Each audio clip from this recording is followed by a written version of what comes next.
stop before.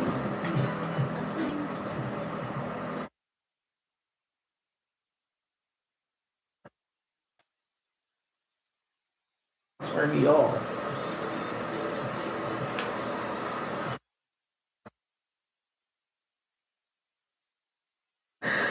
Oh boy.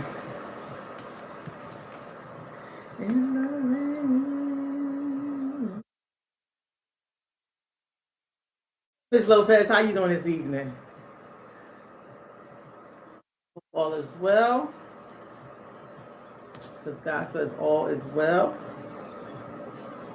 All is well.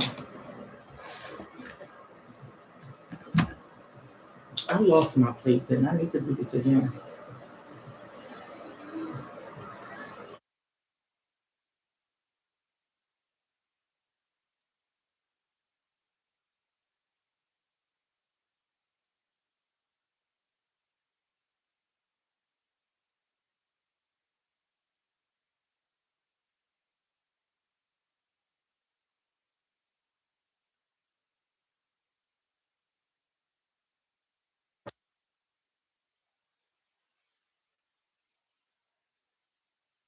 Oh, I'm sorry you're having all those problems.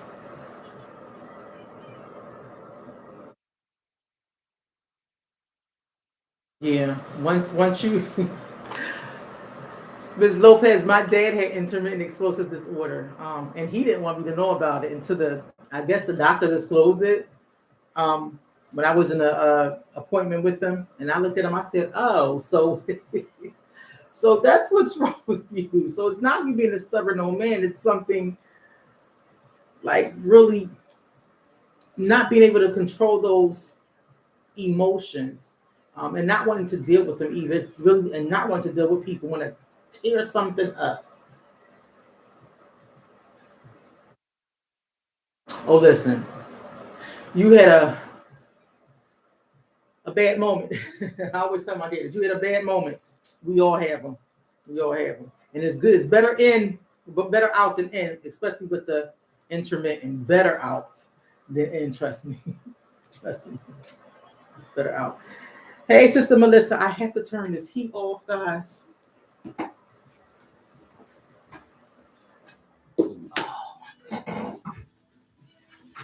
It gets cold in this room. I got a small heater,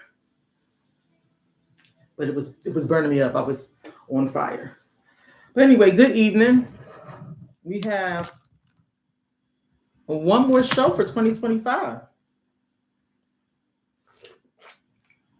One more show, and this year will be over with. So it's been an amazing year. But I picked three things out that I see that people struggle with. Not so much as the mental health, not so much as the depression, the anxiety, but your interpersonal relationships, the impulsive reactions, Miss Lopez, and building boundaries. Now, building boundaries and being consistent with them, being consistent with them. So I looked up some stuff for all three of these issues that I think a lot of us struggle with. And I'm going to talk about them, and it's a Q&A, so you can ask all the questions you need. I am an open book. I'm at your service. Hey, best friend. I'm going to send you another box now, but it's not going to get there until after, Big Papa Day. Big Papa Day. Mr. Lila, I'm going to recommend the book, and I'm going to see if I can get it for you. If you ever heard of the book called The Shack, or the movie called The Shack, wonderful book and a wonderful movie. I don't know if I probably got to look down in my totes, because those are books that I've read. So those are all stacked away. But reading that book or watching the movie, either way, the movie and the book kind of correlates together. It'll let you know that Papa loves us so much that, that bad moment you had, he was like, listen, let her have it. let her have her moments, making sure you're good with yourself. Oh, you don't need to thank me, bestie, because I love you. I love you a lot. I love you a lot. Let me get into this mood check before we start tonight's session. Don't want to be on time. You know, I can't be no later than 10 o'clock because us old people got to go to sleep. Us old people got to go to sleep. So the mood check for today for me was red and pink. I finally got to that pink with the help of my therapist. Yes, I do have one of those. I have a therapist.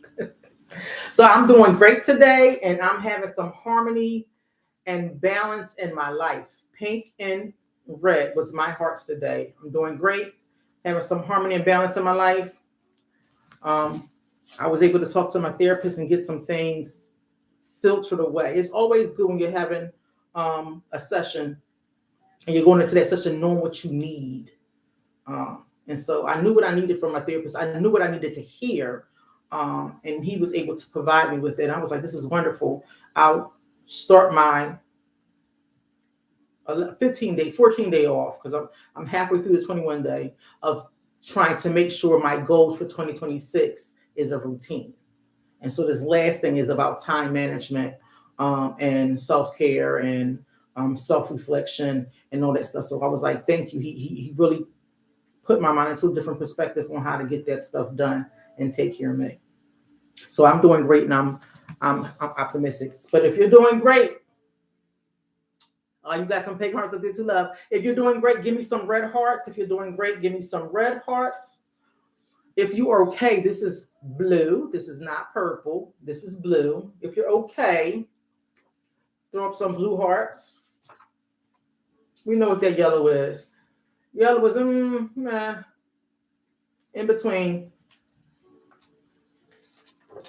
If things are tough and you are struggling, give me some some green hearts. I just see Melissa's red heart. Give me some green hearts if things are tough and you're struggling. Put it in my DMs. I will connect with you. I will talk to you. I will try to get you the resources that you need. And when I say resources that you need, there's a lot of resources. We already know there's a lot of resources out there, but they don't all do what they say they're going to do. So the resources that I give, I either worked there before, I even had somebody do some services with them, or I have somebody that works there that knows me. So I try not to give a lot of resources that don't help anybody do anything. It just sends you in a circle or a loop, and that's frustrating. So if things are tough and you're struggling, reach out to me in my DMs. I do check them in the morning. I check them before I go to bed. I check them throughout the midday, and I'll connect with you. If you're having a hard time and you wouldn't mind if someone wants to reach out to you, this is purple. This is the purple emoji heart. Having a hard time and wouldn't mind if somebody reach out to you. Here it is. Hey, Miss Francine. I need your email address. I need your email address. I'm thinking about you. If you're in a really dark place, this is the broken emoji heart. If you're in a really dark place, it's about that time of the season. It's still there, even though we went to Thanksgiving. Now we're about to go into the birth of Jesus, Christmas giving, and things like that, and in the new year. If you're in a really dark place, link up with me. Again, I'm going to get you to a professional that you can talk to, and it's a 24-hour hotline. It doesn't have to be my hotline or the hotline that I work for. There's other hotlines that's out there that can help you out. Just let me know. Again, if you're having some harmony in your life, put those pink emoji hearts up there. Some harmony, put the pink emoji hearts up there. This is my next goal, to feel optimistic and uplifting, because I still got some stuff that I haven't done, and it's not getting done in 25. It's just not. I'm not even going to keep lying to myself. So if you're feeling optimistic and uplifting, put the orange emoji heart up there. If you were having one of these days, Miss Lopez, put the brown emoji heart up there if you were having one of these days. We have them. We should not ignore them. A day like this, or I say not a whole day, don't let your whole day be this with the brown heart. Maybe in the morning, maybe mid-noon, maybe drive time home, maybe going to bed, you might have one of these moments. Put the brown emoji heart up there. The white emoji heart is for, just minimum things, blankness, sliding through scale, like, but you got through the day. Mixed emotions, mixed emotions. So the white emoji heart for some mixed emotions. Hey, Brother Van, how are you? How are you? Miss Carla. Miss Carla has a birthday coming up. I'm so excited. I think I'm going to try to take off that day. I don't know. Maybe do a half a day at work. If you're cool and self-restraint with some humbleness, put the gray emoji heart up there. This is a gray emoji heart. Cool, self-restraint, and some humbleness. Give me those gray emoji hearts. This is light blue. This is a light blue emoji heart if you're feeling relaxed and friendly. Relaxed and friendly. Give me those light blue emoji hearts. This is our guy right here. Yes, you 63 years. You so young, Brother Van. You young. You seasoned and marinated. Because my dad said at that age, you seasoned and marinated, but you young. Happy belated 63rd to you. Blessings, and many more. Anybody dealing with some anger and some sadness? Again, this is Q&A tonight. Throw the questions at me. Throw the scenarios at me.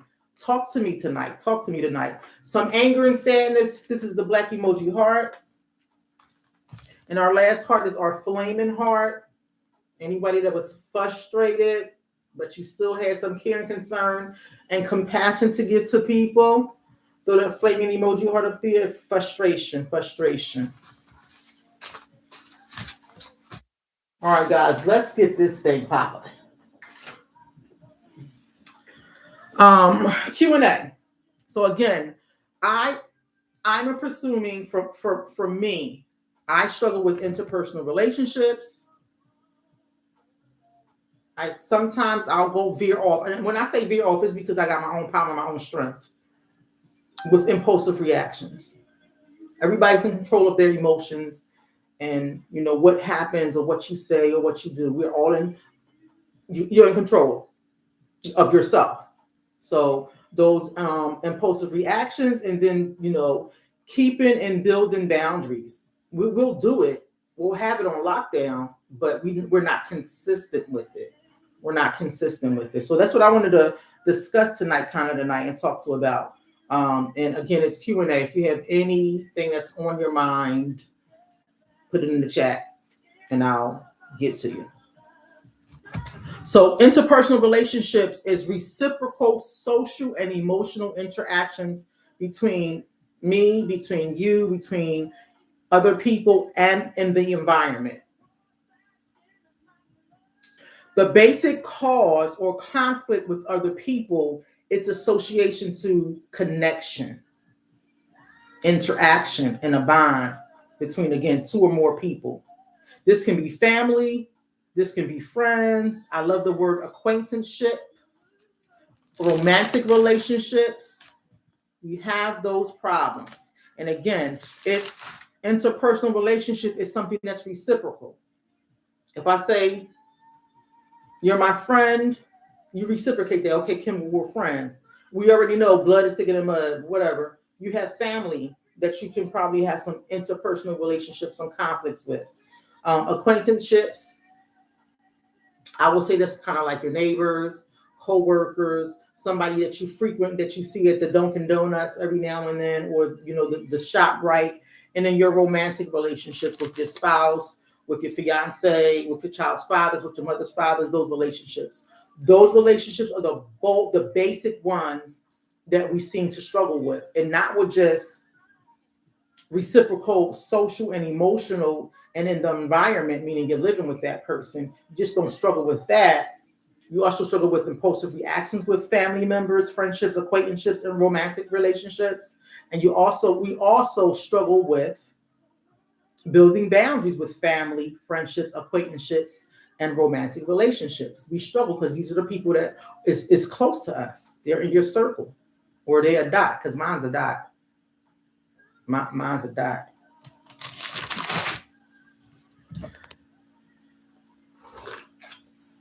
Now, I talked about impulsive reactions when my man, my Davis guy, and Deck had this little confrontation, and they wanted to kick the Eagles guy Davis out. I can't remember his name, but I know his last name is Davis. When it was the spit, you're it incident. If y'all know what I'm talking about, Davis spit at Dak, but Dak said he always spits, and he didn't. Something happened, and Davis spit on Dak Prescott. So spit, and the impulsive reactions was he was like, "How dare you? There's no reason in your mind that you spit at me or near me. I would have spit somewhere else." But impulsive reaction is a rapid, unplanned action or response to a situation or feeling done without thinking about the potential negative consequences, often involving a lack of self-control.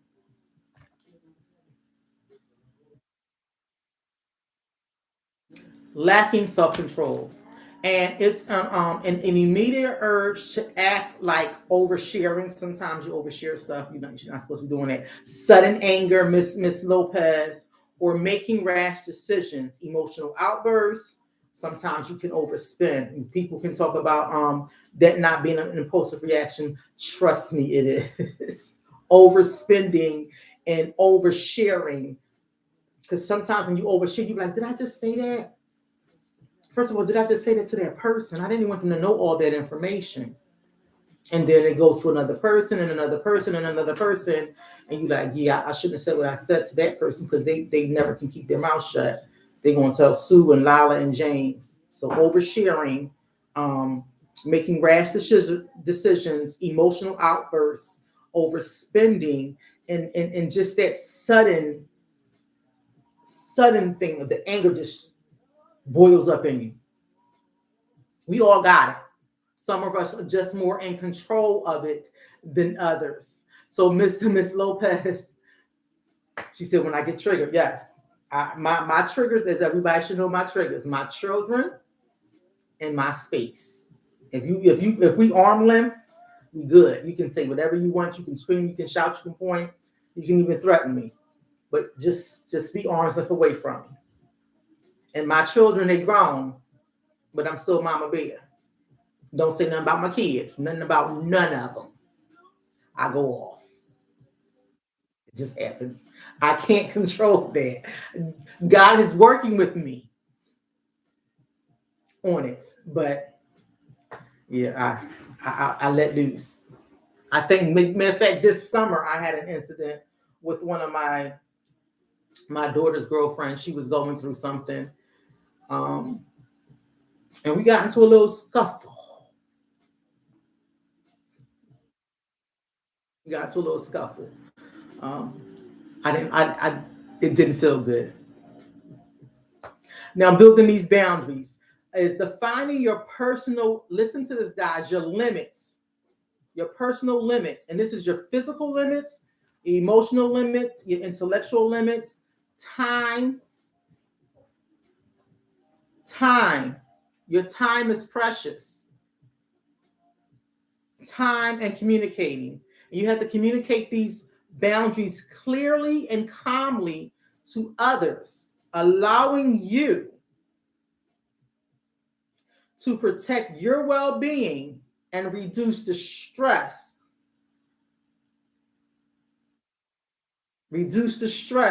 And foster healthier relationships by defining what's acceptable and what isn't acceptable. Focusing on your own needs without controlling others. That's the big thing about the boundaries. Reducing your stress, allowing you to work on your well-being and protect yourself, and let people know what is acceptable and what is not acceptable in your relationships. Now, the building boundaries requires self-reflection. Because the person you was last year is not the same person you was this year. My little sister just turned 40 years old. And I told her the same thing my aunt told me. Once you're 40, that light bulb comes on. You're not going to tolerate what you didn't tolerate 2-3 years ago. Not if, well, my twin sister was like, well, my light bulb was been on. Well, Kim, you special. She's special. But it's at certain ages or certain seasons, you have to self-reflect. Like me, I'm not going to get out there and mix it up with anybody, not freely or willingly. I used to be that way, but I'm not trying to freely get out there and mix it up with anybody. Not doing it. I don't even argue. Can't do it. I don't argue. So self-reflection, understanding that clear communication, you have to communicate your what your physical limits is, your emotional limits, the intellectual limits, your time. Time is precious. Communicating these things to people that you interact with. Clear communication. Don't fumble. Don't say, well, it should be this way and that way, or maybe, or shoulda, woulda, coulda. Don't fumble. Make your requirements known clearly. Saying yes or no, period. It's either yes or no, period. And do it in a calm manner. Being consistent. Consistency in all things starting with small, manageable steps. Because that behavior for the other person, when you're building these boundaries, it's going to have to take them some time to change. They might want to revert back to the old way, and they'll be like, "She said this before, he did this before." It's just going. I'm not going to pay it any mind. And then you smack back right, like, why does thing keep happening between us? And it's because you're not being consistent with having that boundary. Interpersonal relationships, impulsive reactions, and boundaries are linked together. Remember, that's why I chose these three topics and put them together. They're linked together. Impulsive reactions often stem from poor or unclear boundaries, leading to conflicts, while healthy boundaries act as a critical tool to manage impulsivity, create safety, and foster mutual respect, ultimately strengthening relationships, defining what is acceptable behavior.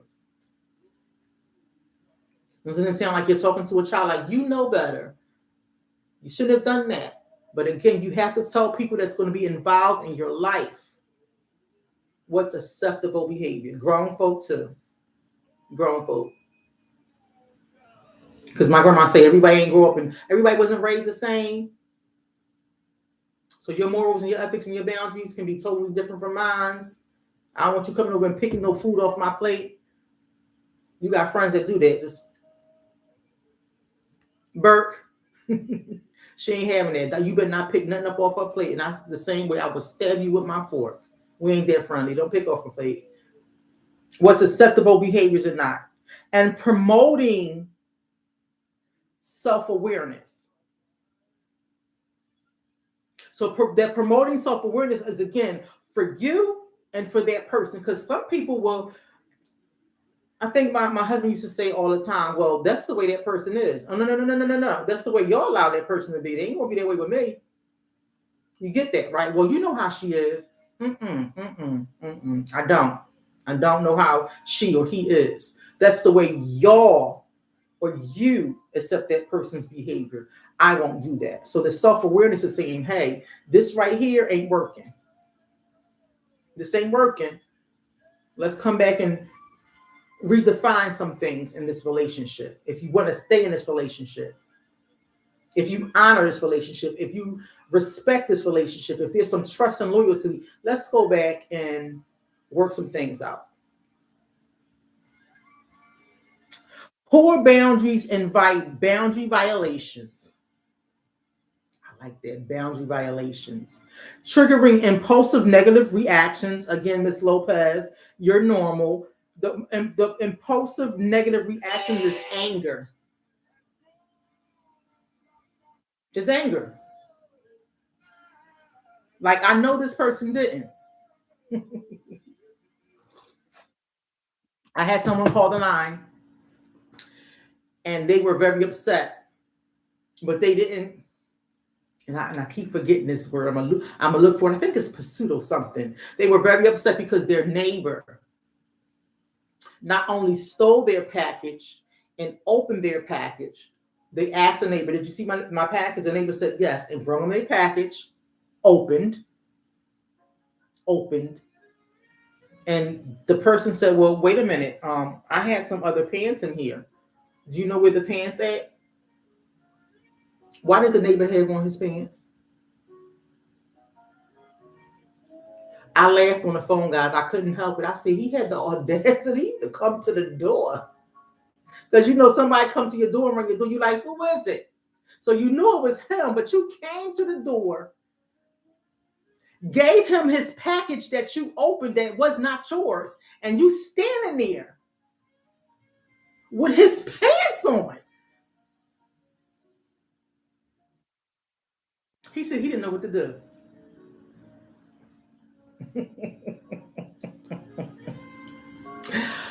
Whew. He said, I didn't know what to do. He said, I guess I won't be getting anything delivered to my house no more. I said, oh, no, sir. No. Because he'll do it again. And he'll do it again. Mm-mm. And because he's a nice guy, he doesn't get into any confrontations. He doesn't have a deep voice. He's tall and bulky, he says, but his voice is not deep. And so I gave him the scenario. Well, what if you do order another package and he takes that one? He said, oh, that won't happen again. Because in his mind, oh, no, you didn't. And there's the anger because I let you get away with it once. We'll do that with people. Okay, they can slide. That didn't trigger me. That didn't piss me off that much. We'll let you get away with it once. But the next time, that's when that anger comes up and says, I had already went there with you, or I didn't go there with you. So anger. And then after the anger, you're withdrawing because you can't believe that person took you there. It's kind of like the hawk when he turns green. He's tearing and he's jacking things up. And then once he goes back to Bruce Banner, he look around saying, oh my God, I'm going to destroy all this stuff. And he runs away. But the Tasmanian devil, they stay there and tear everything up and look at you like, yeah, you made me do it. So when you're angry like that and that person gets you off your square, you withdraw. Hey, good morning, good afternoon, Pastor. Good evening. It's Wednesday. I wanted to get into Thursday, which is tomorrow. Good evening, Pastor James. So your negative reactions, it causes anger, withdrawal, and we slip away from setting clear limits. That's the thing, setting those clear limits. Allowing for conscious responses, reducing relationship stress, and building trust is what we're supposed to be doing.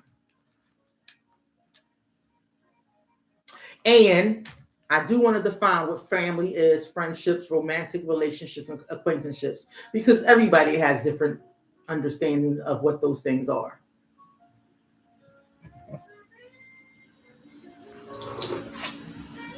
You have a family when your parents are there, your siblings, your spouse. It says extended family, that will be your in-laws. They also had stepchildren, but we don't, in my family, ain't nobody no step kids. We don't have no step, ain't nobody stepping on nobody over here. If they got children, you got children. So if I'm bringing my 3 kids into my marriage, I have 3 kids. Now my husband has 3 kids. And my husband brings his child, and he has 1 child, so now we got 4 kids altogether. Ain't no, I got a stepdaughter, and he got 3 stepdaughters. No. In my family, that's the way I was raised. So there is no, I didn't even put step in here. So your family is your parents, your siblings, your spouse. And this is the same thing sometimes at work when you have bereavement. They want your immediate family, your parents, your siblings, your spouse, your extended family, which is the in-law, and then your children. That's family. But what if you don't have a good natural family structure, the blood relatives are not really a good family for you. Your mom wasn't a good mother. You don't know your father. You feel like you're the black sheep in the family, so you don't have the parents and the siblings. You might not even have a spouse. You might have a fiance or a child's father or a child's mother. You see how that can turn because people are raised differently. Friendships. Friendships is a voluntary connection with peers, classmates. They have this thing called activity partners. Activity partners, support groups, and people that you share interests with are your friends. You voluntarily connect with these people, and I say, Miss Carla's my best friend. She says, yeah, Kimble's, yes, she's my friend. And I say, Burke is my best friend. And Burke says, yes, that's my bestie. We voluntarily connect. Connect. Someone said to me, this was my daughter. This was my daughter after I think it was last year. It was last year. We were all sitting at the table for a family intervention, I guess. And she said, Mom, you were never my friend. And I was like, I got up from the table because I couldn't take it anymore. And I just left. I told my husband, get up now. Get up. Because I was going to yank something. And of course, I told my twin sister, and I told my little sister, and I told my husband, and I told my beloved at work. And it was like, your kids ain't supposed to be your friends. And I was like, well, mine's were. But now we have to redefine those relationships. And there's some friendships that you would have to do that too. Redefine your relationship with your friends. If they're in that category, redefine those relationships. And I'll tell you why in a minute. Now, your romantic relationships, again, people, you have to have clear communication about who you're involved with, loving them, being intimate with them, sharing passion, trust, commitment. You're dating, you're coupling, or you're in a marriage.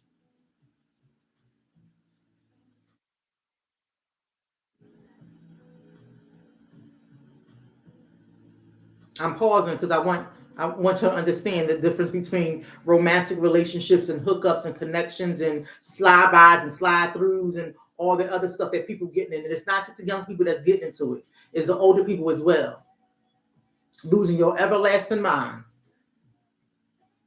Romantic relationships involve love,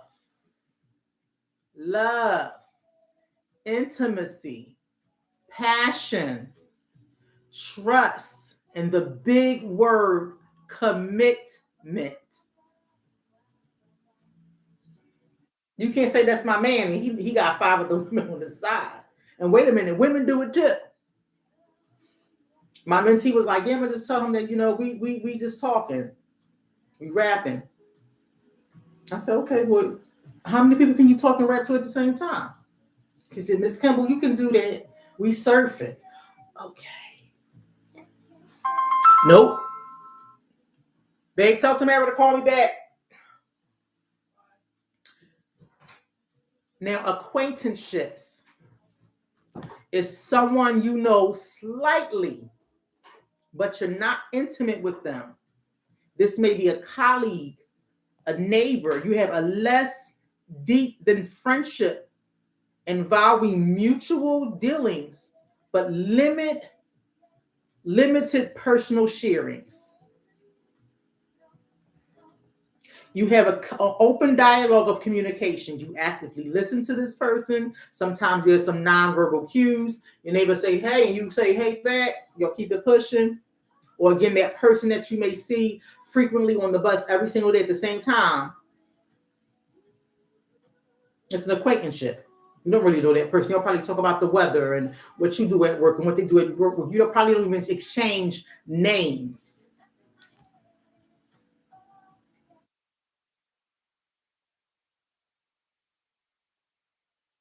Knowing someone versus truly knowing them is where you can say that's an acquaintanceship.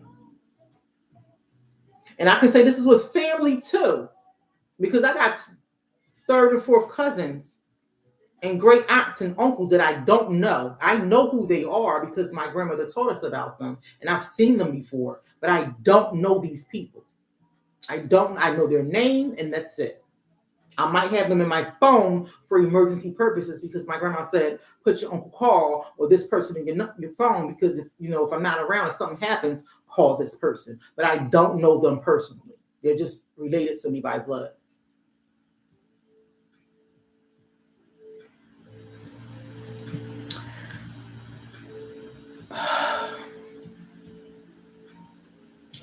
And the word that I came up when it comes to all of these relationships is trust and respect.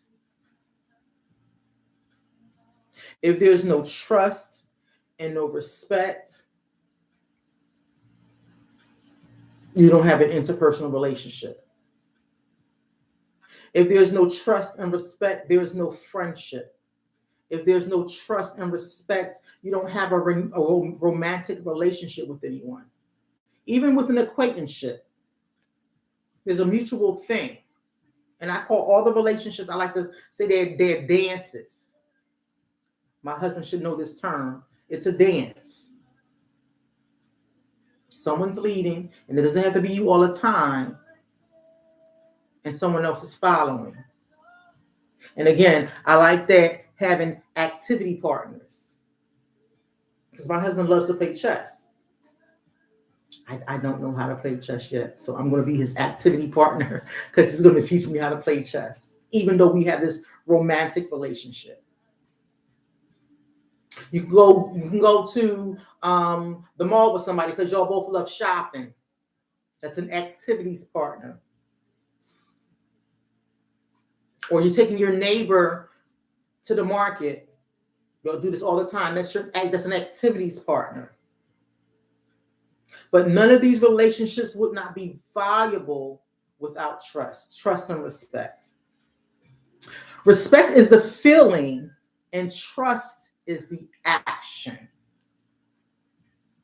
Respect is the feeling and trust is the action or beliefs that making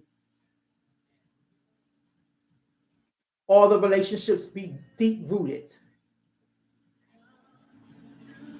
Trust and respect is valuing someone's worth, treating others with dignity, kindness, fairness, empathy, and support.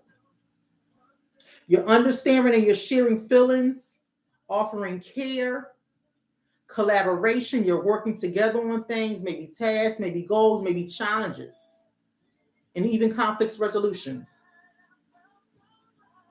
You're navigating through disagreements constructively, depending on each other, and being reliable and keeping promises.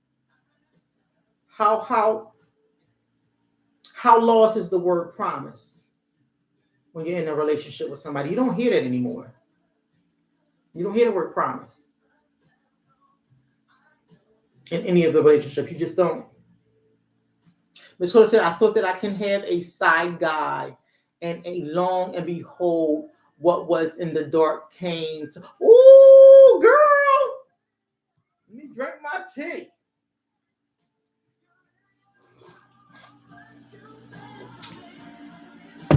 And I will tell you again, Miss Carter, what happened was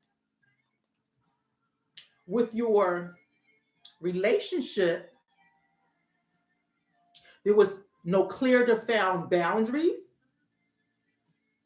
So you impulsively reacted. And I wouldn't say there was a lack of self-control. You impulsively reacted because, again, your emotions wasn't being met, right? You were probably under a lot of stress. You wasn't trying to define what was acceptable to you in that relationship. And so trust and respect halted somewhere. It halted somewhere. So basically what I'm saying is you was like, you must got me chopped.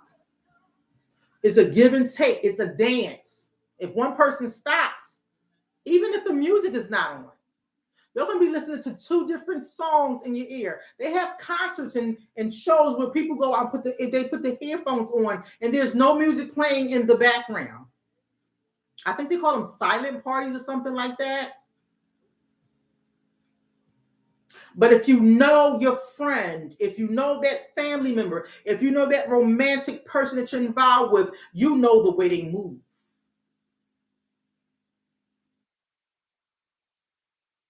So your partner was moving differently. And for a while, you seen somebody else that you can probably move a little bit with that was going to be on the same path because you're angry. They probably had some things that made them angry and upset and funky. So you could dance at their tune and they can dance at your tune.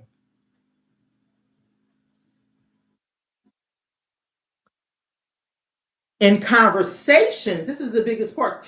Biggest part is communication. In conversations, we always interrupt each other.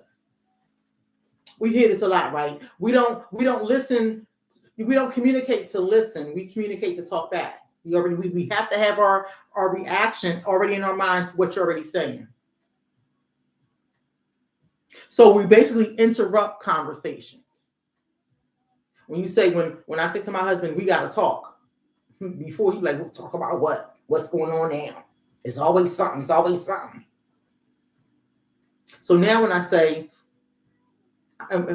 we need to talk, he says, okay, and he comes sarcastically with a book.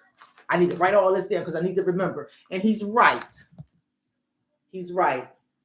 Again, you are making your requests known, what is acceptable behavior and what is not acceptable. Making that person self-aware of what's going on in a relationship. Carter said, my friend said, you have a husband that was the...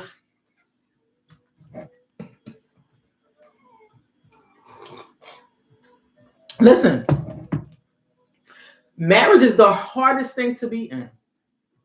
You can date somebody, you can court somebody, you can be engaged. There's some kind of commitment there. But marriage is a covenant. Ooh.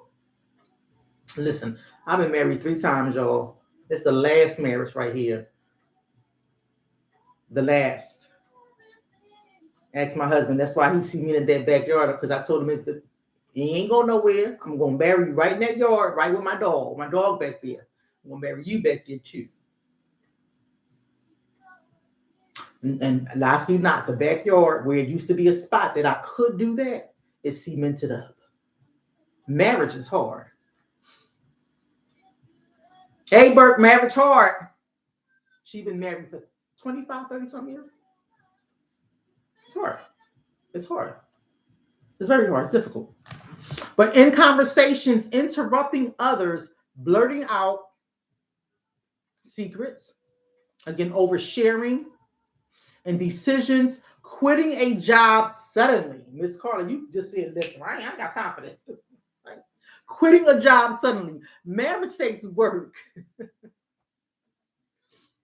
But just a marriage, you come home. Mr. Light said, I'm in a 14-year situationship with my ex. And it's I believe, a stronghold, and I think it's trauma bonding. Wow. And a soul tie in the relationship and comfort. There's a lot to unpack. That's a lot to unpack. The stronghold and a trauma bonding, and then a soul tie. That's a double dose of poison. Knowing something's hurting you, knowing that you have a toxic relationship, but also knowing somebody was with you through the storms.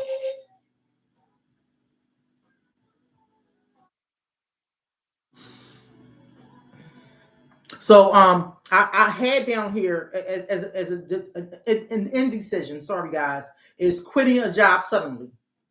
Now again, just think about this with family, with friendships, and romantic situations, and even acquaintanceships. It affects you. Why would it affect you? Well, if you're living with your family, if you're living with your parents, your siblings, your spouse, your in-laws, your children, and one of them all of a sudden just quit their job, it's going to affect you. One, because now that income is not in the house anymore. And two, they're going to be asking to borrow money from you. It's going to affect you. Even with your friend, they quit a job, you're their friend, they're going to want to borrow some money from you. It's going to affect you. And your romantic relationships, it's going to affect you. They're going to want to borrow some money from you. And even with your acquaintanceships, they may say, hey, neighbor. Now, back in the day, we used to ask for sugar and flour and maybe some oil. But now neighbors are now saying, could you cash at me? I don't know you like that. That's one of the big things. Money. Money will ruin everything. It's in the Bible. And so engaging in risky behaviors, Miss Carla, and emotions, risky behaviors to me is the road rage. It's a lot that happens a lot in the risky behaviors of having situationships. I like that. Situationships or affairs or things or dips on the side. That can be self-harm. And that can be when you're in moments of distress in a relationship. I'm getting there, guys. This is some good stuff right here. Now, boundaries. Boundaries protect your mental health. It prevents burnout and resentment. Remember that word resentment we talked about. It builds self-respect and it creates a more secure, balanced relationship. By clarifying individual responsibilities. Family, friendships, romantic relationships, and acquaintanceships, you have to clearly identify that person's responsibilities. It's just kind of like getting a job. And you know, can you clean, mop, scrub, fold? You can fit all those, you can do all those responsibilities. You have this job. It's the same thing with family. I mean, your parents, you can't pick your parents, but your parents still have responsibilities to you. Your siblings still have responsibilities to you. You have responsibilities with your parents and your siblings and your in-laws and your children. So the 4 C's, when we're thinking about this, guys, go into this with good thought. Clarity, communication, consistency, and courage. Courage. Like the Cowardly Lion, courage. Because again, we don't want to go back to the old business.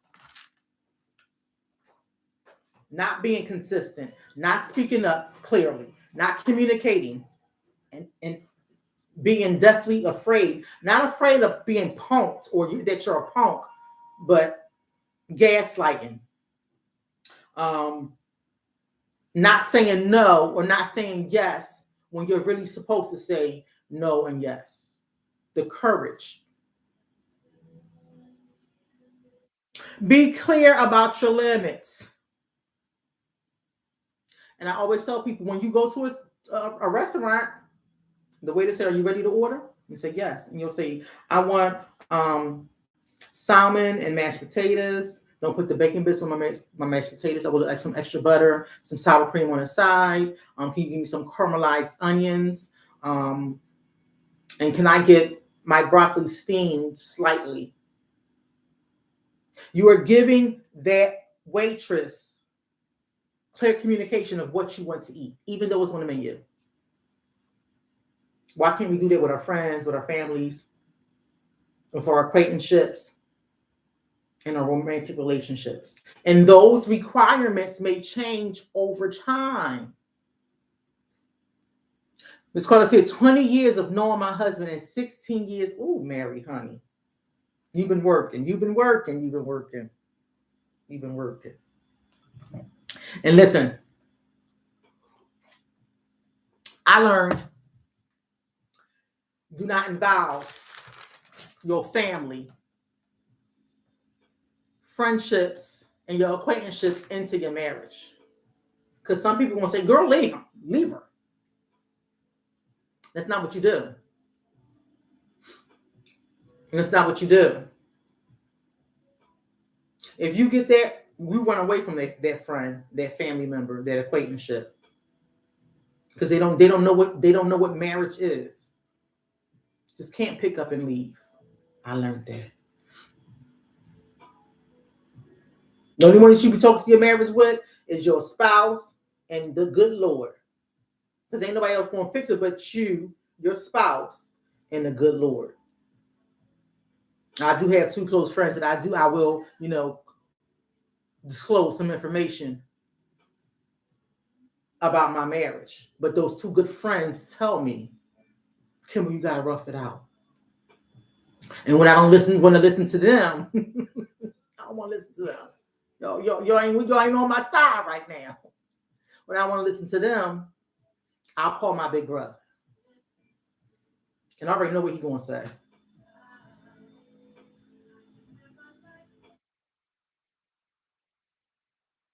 Okay. Being clear about your limits, communicating them assertively. Assertively is saying nice things so they can understand. I statements. I'll check into that in a minute. I statements, using I statements. Upholding the limits consistently and finding the courage to enforce them. Because again, if somebody has the same old behavior, they're going to go back into that behavior, right? And you're going to say, well, wait a minute, did we have this conversation before? And we talked about this. Come on, tell me what's going on that you're slipping back. What's the problem? And you might have to do that several times. Hanisa, so if you in a relationship and are not married, does that go for me too? You got to define your own relationship, baby. You got to define your own relationship. What in that relationship is keeping you? Is this relationship helping you grow? Are you even looking to be married? Some people get in relationships and they don't look to be married. They don't want to be married. They're fine where the relationship is. Some people are in relationships that have been in relationships for a long time and now they're engaged and they can be engaged for more than 7 to 8 years. If my husband was here, he said you don't need to be engaged that long. So you have to define what that relationship is.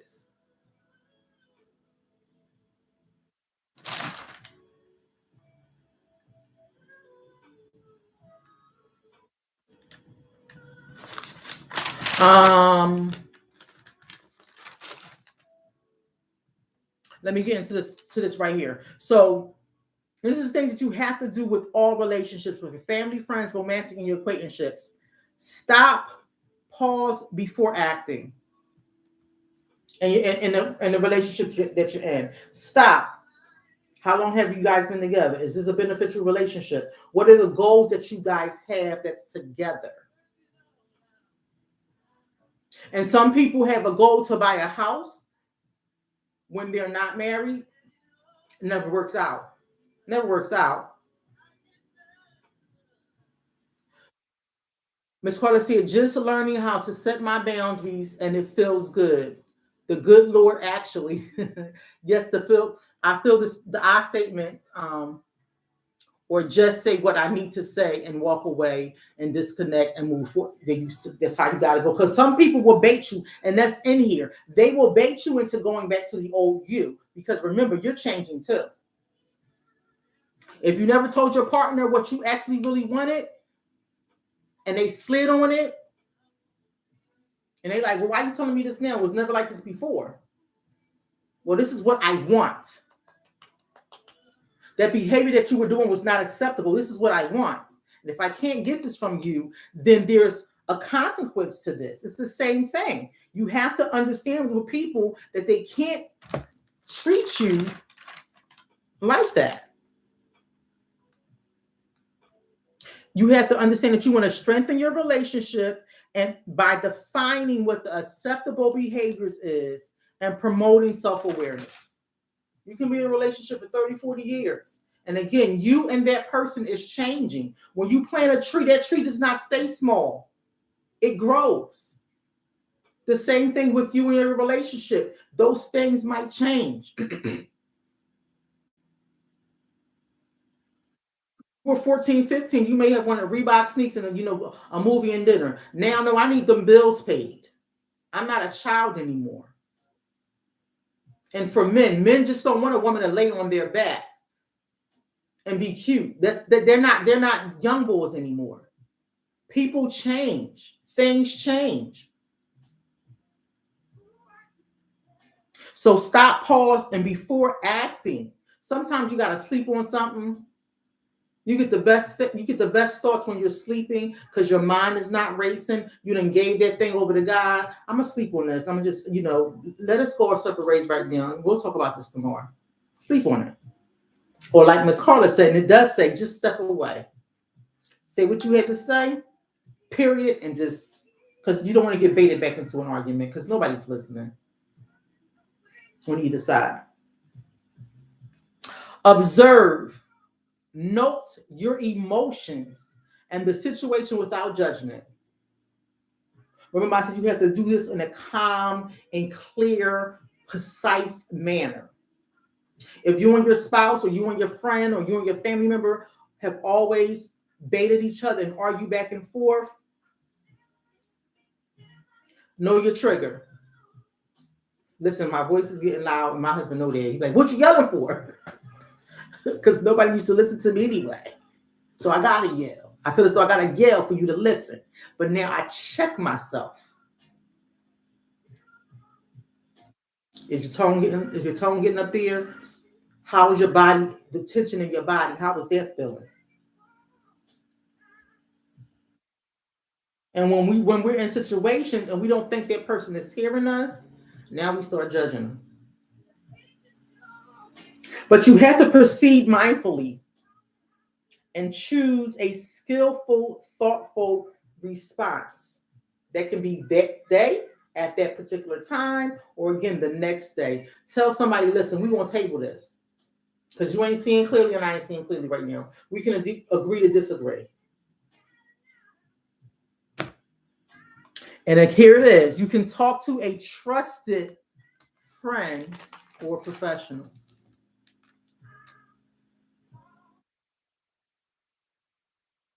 Do not take it personally when their intense reaction often stems from their own issues, fears, struggles, and is not necessarily about you. We have that a lot in our society. We take on other people's issues and problems, and it's called transference, and we shouldn't be. And I'm telling you, in 2026, there's going to be so much going on in everybody else's life. You're going to have to worry about just your problems and not nobody else's problems. Don't get on the phone with your girlfriend gossiping and she's telling you everything that's going on in her house and it's hell in here. Because when you hang up your phone, it's going to be hell in your house. Tell her, honey, if you don't have no good advice for me, that's going to be something positive. That's going to leave me feeling like they heard me, they assisted me, they supported me. I gotta call you back because we both can't be fueling my fire. You don't need friends like that. You don't need family like that. You don't need a lover like that. You don't need an acquaintanceship like that. If you're mad and they fueling your fire, some of you check yourself, check your friends, check your family members. We have to have all of our senses. Common sense has to come back in 2026. It has to. Carla says, seeing a difference in my walk and the tone of speaking is true. Yes, honey. Common sense has to come back in 2026. Now, hear their words without immediate judgment. I mean, don't try to think of something to say before they even processing what's going on with this person.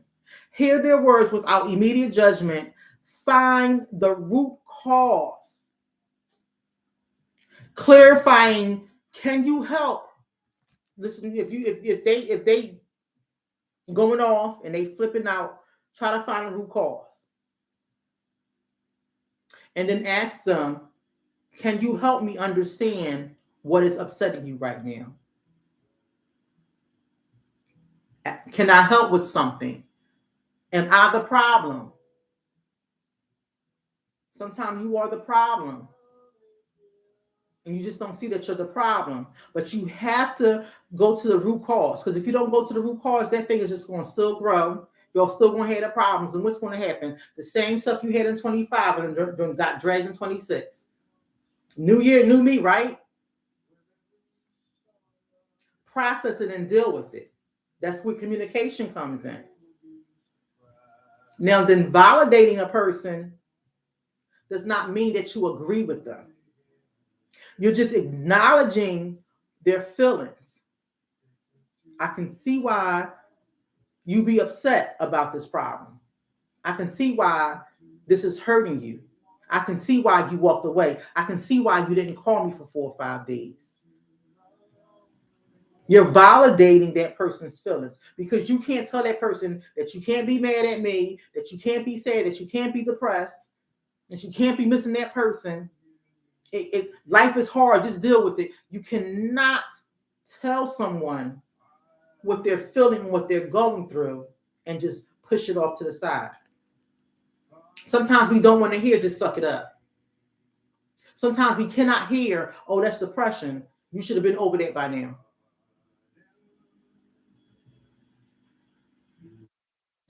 Validate. Acknowledge. This must be hard for you. This must be tough for you. Well, talk to me about how you're feeling. And honestly, listen. Listen to the person. Now, if you're in those shoes, you have to be assertive, but not aggressive. This is for our independent women. Be assertive and not aggressive. Express your needs. Don't get drawn into the blame or the aggressive exchanges. Because your spouse will do that. Your spouse, your fiance, that romantic person will pull you right in. Because they're close to you. They're near and dear to your heart. They didn't see you naked every day, every night. They didn't see you with your wig off. They didn't see you with your makeup off, the lashes off. This person is close to you. They will draw you in. And now you're exchanging again that fire. You spitting fire, they spitting fire. And where you at? Back at the same stuff.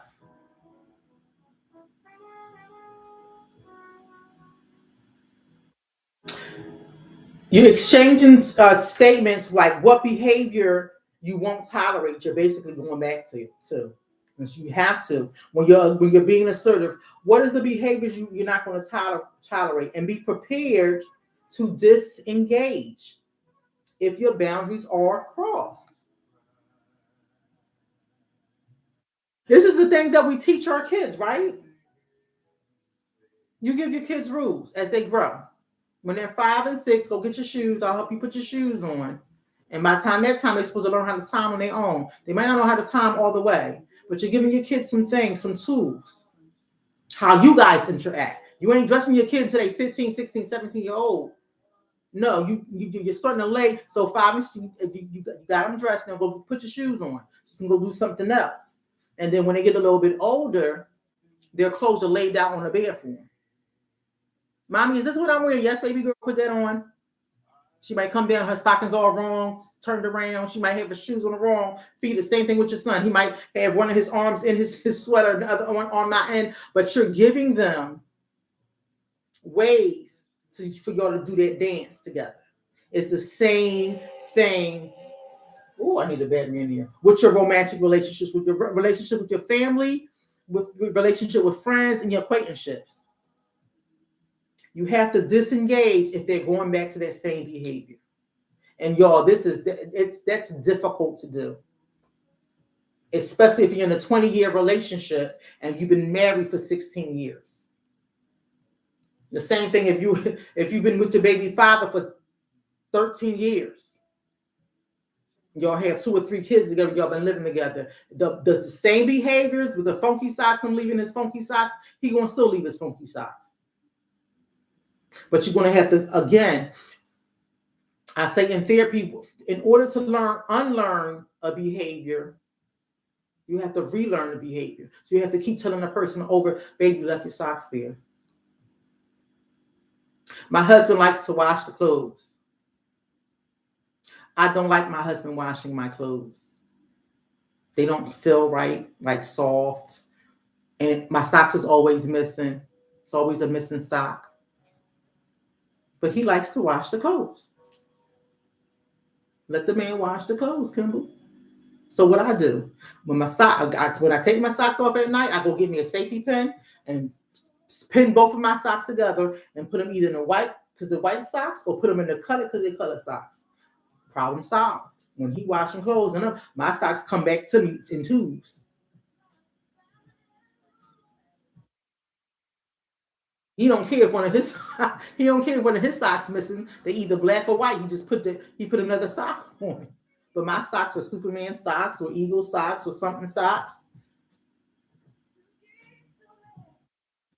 So the sock machine might have the sock. The dryer might have the sock. The sock fell somewhere. We don't know. It's a sock heaven somewhere. But my solution is let him wash the clothes. And I'm gonna pin my socks together so they won't get lost.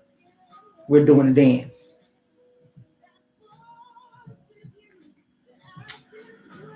Where were we at? Again, this is the same thing with your family members, your friendships, your romantic ships, your acquaintanceships. Physical and personal space is a must. It's a must. Touching and privacy is a thing. Some people don't like to be touched. Don't come up behind me and touch me. Come in the front so I can see you. Because when I was in school as a child, high school, I had some beef with some girl in math. Didn't know that when I go in the lunchroom, she was going to take a crate and hit me over my head with it. So I never have my back facing the door at all. And nobody's around, nobody's house. Don't come up from behind me. I need to see you in front of me. Because if you come up from behind me, I'm going to snatch you. That's my personal space. Remember the arm's length? I don't know what your personal space is. My person is the arm's length. If you get past my elbow, we got a problem. Because you almost in my face. So your physical, and that's what your loved ones, your family members, your husband, your wife, your children. That personal space thing don't change just because of who the person is. It doesn't change. Touching in privacy, it doesn't change. You can tell your husband, don't touch me like that. I don't like the way you don't touch me like that. And that person should understand because you're explaining clearly why. Your privacy. My husband loves the door closed. He closed the door every night. Ain't nobody here but me and him. I used to argue with him. Why do you keep closing this door? Because in my house, all doors was open. We only closed doors when we took a shower or we was getting dressed. So what the culture changed in my house that everybody was closing their doors. And so when my grandson was going through his little challenge, I said, listen, your door is closed all the time. That's a coffin to you.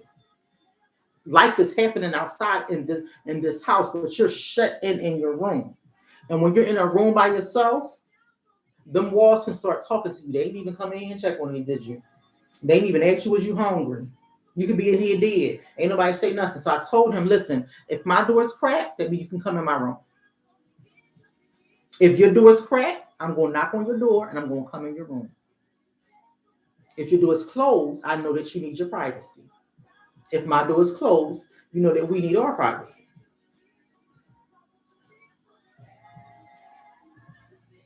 Emotional.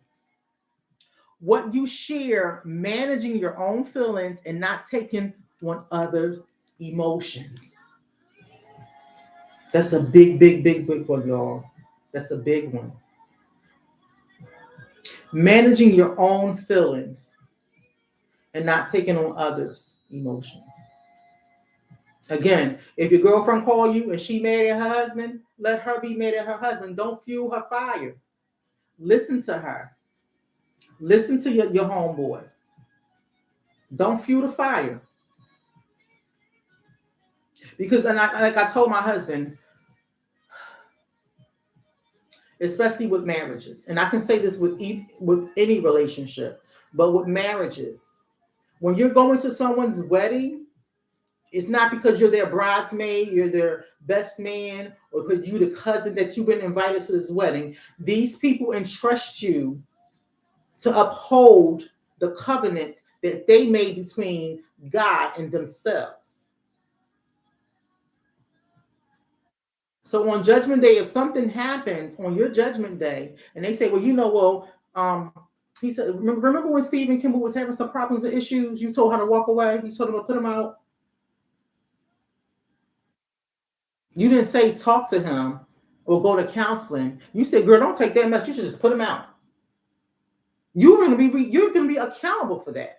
When you're a witness at a wedding, you're accountable. You are accountable for these people. You're in a covenant with these people. They have the covenant with God saying we're going to love each other. The two is going to become one. I'm going to die of self and they're going to die of self. I'm going to think about my spouse and my spouse is going to think about me first. We're representing each other and then we're representing God. So if I'm calling you and I'm spitting fire about my husband, you're supposed to be saying, Kimble, I understand why you're upset. I understand why you're mad. But have you talked to your husband about this? Not, yeah, girl, leave him, kick him out. Or yeah, I wouldn't deal with her no more. She was like that when I was younger. You're taking on those emotions for nothing, and that's not even your business or your problem. Time and energy. I'm almost finished, guys. Time and energy. Everybody's time is precious. Everyone's time is precious. Limiting time spent on activities or with people to prevent burnout. My twisted seat of the day. I like the girl. We cool. We ain't good friends, but I don't want to overhear all the time.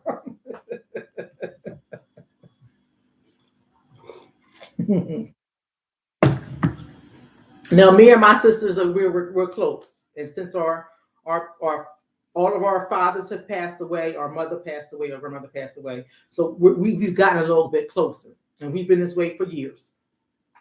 My twin sister does Thanksgiving.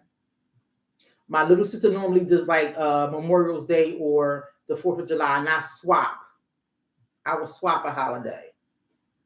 And we're always over each other's houses. Our kids are always over there. They spend the night, all that stuff.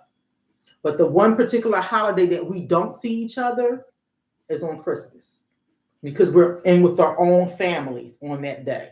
My sister stays with her husband and her kids. I stay with my husband and my kids. And my little sister stays with her fiance and her kids. Now, we do exchange gifts sometime in that week. We will call each other and say, happy, Merry Christmas. And did you like this? Do you like that? But they're at their house. I'm at my house, and my sister's at their house on Christmas. That's the only holiday that we separate and we be with our individual families. That's our time and our energy spent out, and we don't be preventing burnout. You can be burnt out from being a friend. You can be burnt out from being a spouse. Every time you go somewhere, they go somewhere. No, don't y'all got different personalities? Don't y'all got different activities and different people that y'all like? Yes, it's good to go out with your spouse every time when you're going out, but not all the time. Give that person some space. Like I said, my husband loves chess. I ain't going with him to no chess tournament, no chess game, or nothing like that. I'll be interested in it because he's my husband. And I want to sometimes spend time with him to learn how to play chess too. But I'm not going with him to a chess tournament or a chess match or chess. Nah, they must stop. Mm-mm. Workplace. If you work from home, if you're a supervisor, if you're a manager, if you're a director, don't check your emails. Once you get off work, you're off work. Period. Your boss call you, hey, because you the best worker, right? You know you got your job. You can you smooth and easy. You know they need you at your job, and they always calling you for overtime. Your kids don't see you that much. Your husband don't see you. Your wife don't see you that much. Boundaries. Money is not everything, honey. Trust me. Boundaries. Your work will drain you, and your family life will be taken under. You have to have a work balance life. You have to. I let my supervisors know I've been at my job for 3 years, and my job is critical. Do not text me after I get off work. Now, if it's an emergency and you need me, you must call, because I'm not looking at my phone when I get home. I'm on my phone. I'm on the phone all day long. So when I get home, my phone is down. I don't want to look at my phone. Even in the morning time, because I know I got to get on the phone. And my husband's like, you ain't see my text? Nope, I didn't. I didn't look at my phone. Boundaries with work. Intellectual and controversial topics, things that you don't feel comfortable discussing, shut it down. Shut it down. Don't let somebody, you're at the bus stop and they talking to you and they saying some things. You're like, whoa. Wait a minute. I don't even want to get into that. Shut them down. Your girlfriend, again, she can be calling you, complaining about her man. Shut it down. Brenda, I want to hear you talk about Charlie like that. Try to hash it out with him. I'm here for you. I support you. Understand. Shut it down. Those work husbands and work wives, shut it down. You don't have a work husband or a work wife. You only can be married one time. Shut it down. Remember, this is where trust and respect comes in there. Because I don't want my husband to have no work wife. You at work 8 hours out the day. You don't need a work wife. You don't need, and I know I don't need one. I don't need a work wife, work husband, no work nobody. My husband ain't playing with it. Shut it down.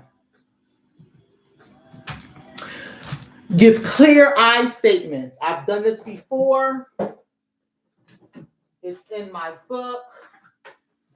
When you're talking to someone and your tone is up, you're ready to get upset. You're ready to use some communication that's not going to be clear to that person. If you're yelling at somebody, if you're calling them names, if you are downgrading them, they're not listening to you. And nothing's getting solved by doing that. And this is with your family members, your spouse, your children, your adult children. Learn how to talk to your children. Just because they're your kids and you're the parent, you already know you're their authority figure. You know that. You raised them. So if you feel challenged by your child, you need to step away and get yourself together. Because some kids, again, are like raised properly. My kids, they say certain stuff, but they know what not to say. Because they know the authority. You don't got to argue with your kids. There shouldn't be no argument with your kids, even if they're grown. Walk away. I statements. I feel that you're not appreciating me. Sometimes I feel like you use me. Sometimes I feel like you take control. I wish we were able to get along. I wish you were able to understand how I feel right now. I think we need to go to counseling. I think you need to go to counseling. I think you need anger management. I think we should have did this a long time ago. I need support. I need time to myself. That doesn't mean that I don't love you, that I want to be near you, but sometimes I need time to myself. I hope that we're going to be able to get through this valley right here. I hope you feel the same way I feel. I hope you're understanding why I'm ending this friendship or this acquaintanceship. I want change. I want us to be able to communicate properly. I want us to not be yelling at each other. I want understanding and support. You see how all of those, that person is identifying with you. Because you're not saying, well, you don't do this and you don't do that, and I do this and I do that. They're identifying with you. They're hearing you. Clear I statements. They offer brief explanations, not excuses. They suggest alternatives. It focuses on your needs, and it's maintaining consistency.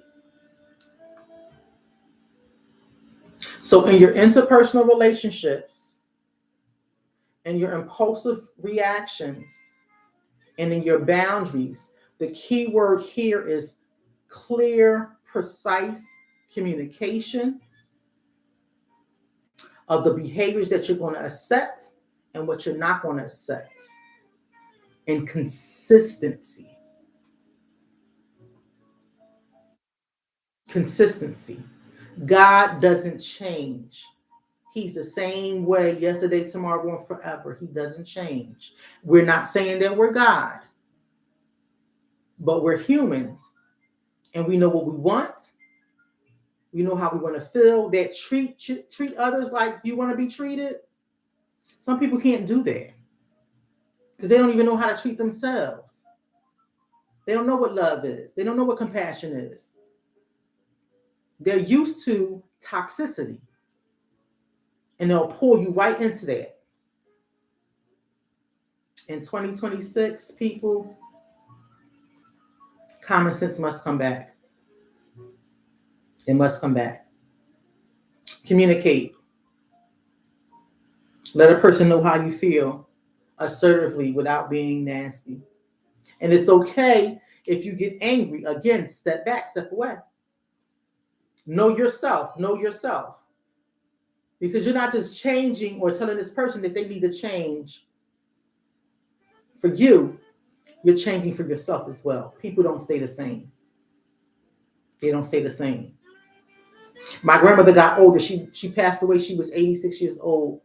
She wasn't the same person when I knew her in her 50s, her 60s, or her 70s. And she did change because my grandma used to never have anything nice to say to me. She would always say, girl, every time I see you, you're gaining weight.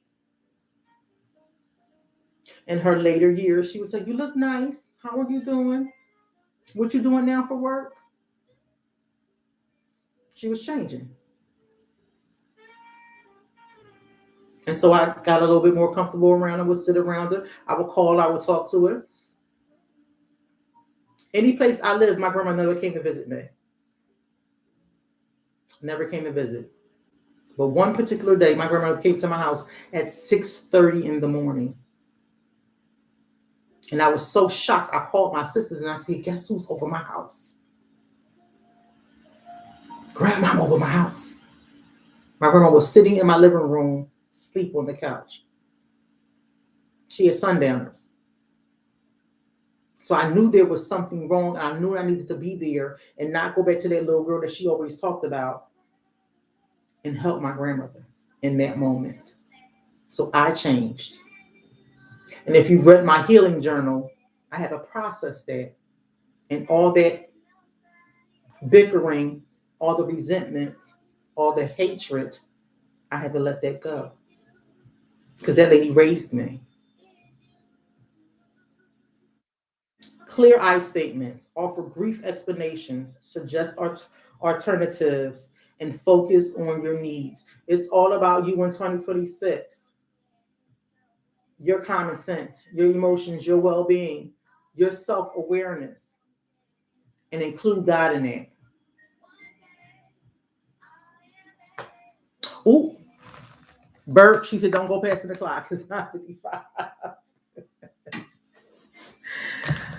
Okay, guys. So there's not going to be any Trap Lounge on the 31st, which is New Year's Eve.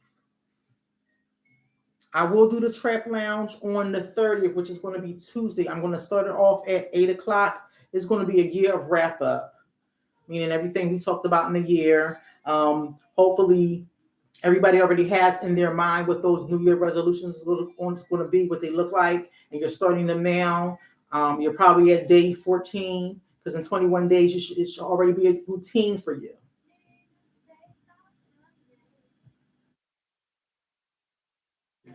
So I'll see you guys on the 30th at 8 p.m. I won't be on for long. Trust me, I won't be on for long. Maybe from 8 to 9 on that Tuesday. I hope you guys enjoyed this show tonight. Share this thing and replay it back. There's lots of information in here. You guys have a good night. My name is Kimble Evans. I'm your trap therapist, and you have been on the Trap Lounge. Have a good night, people.